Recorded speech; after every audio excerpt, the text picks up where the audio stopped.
Sinners is a 2025 American film directed by Ryan Coogler and stars Michael B. Jordan, Miles Caton, Hailee Steinfeld, Delroy Lindo, and Jack O'Connell. The plot follows twin brothers in the 1932 Mississippi Delta, returning to their hometown for a fresh start, only to attract the attention of an ancient supernatural evil. Alright, here we are. The new blockbuster written and directed by Ryan Coogler, a director who, admittedly, I'm only familiar with his name. I didn't see Black Panther because I'm not a huge Marvel movie guy. I just kind of gave up on those a long time ago. And I didn't see Creed because I figured it was just another spin-off. But after seeing Sinners, I do want to check out not only Creed, but Ryan Coogler's debut feature length from, I think it was 2013, Fruitvale Station. Black Panther is still a maybe for me. I really liked the trailer for Sinners. It was done in the old way, where I had no idea what the film would be about. I just knew I wanted to see it. I mean, that first trailer didn't even show any vampires. It was awesome, but I was sold, man. And you learn right at the beginning that in case there were any doubts, this is indeed a vampire film.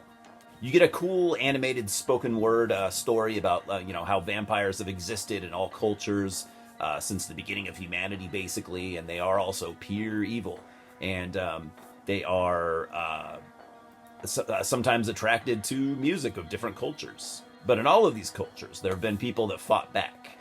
In the U.S., it was the Native Americans, which I thought was just so cool. And then you meet the lead vampire, Remick, as he is actually being hunted by Native Americans, and it is a super cool and super clever scene. I really, really liked it. I would have loved to have seen more of it. So the villain is established pretty much right away. But Ryan Coogler does a great job of making you pretty much constantly curious about Remick. And your questions, whatever questions you have about him, probably won't be answered. He's a vampire. You need some mysteriousness.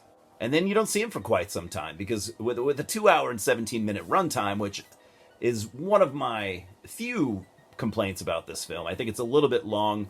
And I'm not saying that just to say it. I know, I feel like a lot of movie reviewers lately, they just like to criticize the runtime for anything over 90 minutes. And it's like, there's a lot of nuance going on there. But I do feel like you could have shaved off probably at least 10 or 15 minutes here. But honestly, that might be my only complaint.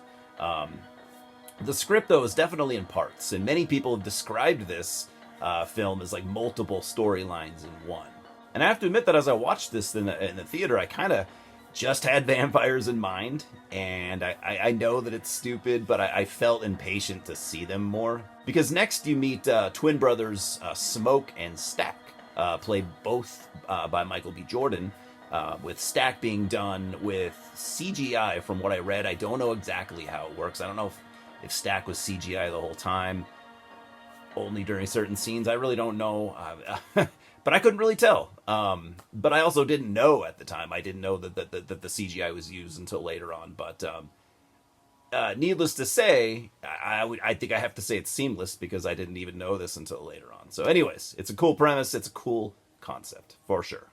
Gives Michael B. Jordan a chance to spread his acting chops, or spread his acting wings, and hone his chops a little bit more. And I think it's a great opportunity for him. After their stint in the military, they went to Chicago and worked for the mafia for a while. So they returned to Mississippi, where they grew up, with a large and suspicious amount of cash. And with that cash, they built a bar that they named the Juke, where black musicians could play live music and the entire black community could drink and just be left alone, And speaking of music, I kind of alluded to earlier, blues music is a very big part of this film, because that is actually what attracts the vampires in this story, which is just one of the many unique things that you'll find here. Because this is really, this is anything but a basic vampire film. It takes inspiration from Dusk Till Dawn, which Ryan Coogler stated himself, and also Ryan Coogler's uncle, who showed him blues music when he was a kid and told him a bunch of cool stories about growing up in Mississippi. The vampires in this film are an allegory for racism, and there's also actual racism as the two brothers clash with local KKK members. But back to the vampires anyways. Essentially at the beginning, there is only one vampire, and it's an Irish man named Remick.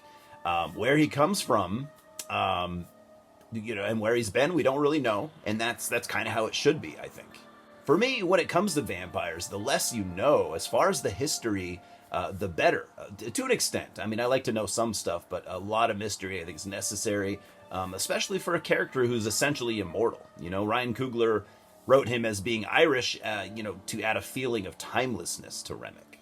And it's also worth noting that in the early days of mass immigration of Irish people to the U.S., the Irish immigrants were actually not considered white by some Americans and were, imagine this, treated very poorly.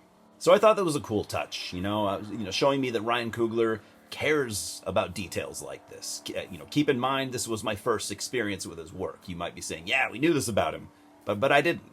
And it's also interesting that when you meet Remick in the beginning, he's completely by himself. I also thought that Jack O'Connell was fantastic as Remick, bringing his own personality to the vampire film genre.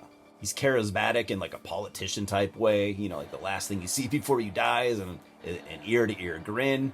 And you see him put his charm in a good use almost every time you see him. So Jack O'Connell is clearly a very skilled actor. And I also liked how traditional vampire rules apply here, because in most vampire films, there's always the setup of rules. Sometimes there are, the old school rules from the old Hammer horror days. Some modern vampire films have kind of, set their own rules. In this film, all the traditional rules apply from what I can see, or at least most of them. An obvious detail, once again, added by Ryan Coogler. So the vampires here, they're scared off by garlic, they're killed by a stake to the heart and sunlight, and they have to have your permission to come inside, and I totally loved that. And Coogler's writing excels when it comes to all of the human characters, and there are quite a few. This is a very character-driven film at the end of the day, maybe even more than a vampire film. And they all come with their, their own rich, complex backstories, many lingering from the days of slavery. So while we're on the topic of Ryan Coogler's writing, maybe, it's because vampires were involved, but I definitely, left with a Mike Flanagan comparison in my mind. Is it just me? But I felt it. I'm giving Sinners an 8 out of 10. There are a few musical sequences that kind of took me out of it. But I respect, Coogler's vision, of course, that the acting, the characters, and performances are, in my opinion, the real strengths here. Michael B. Jordan, continues to push himself, and I think that we'll be seeing a lot more of him in the future. I also have to credit, Autumn Durald Arkapaw for the beautiful cinematography work. She really brings to life the 1930s Mississippi Delta, and the colors here are just so vibrant, just popping everywhere. I mean, it's a beautiful, beautiful film. And last but not least, the amazing musical score by Ludwig Göransson.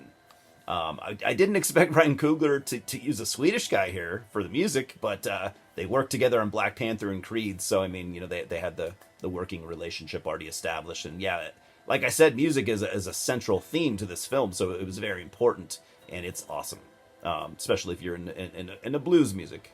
But yeah, man, if you like vampire films, definitely check this out, because it's just so much more than that. Cheers, guys, and I'll see you at the multiplex.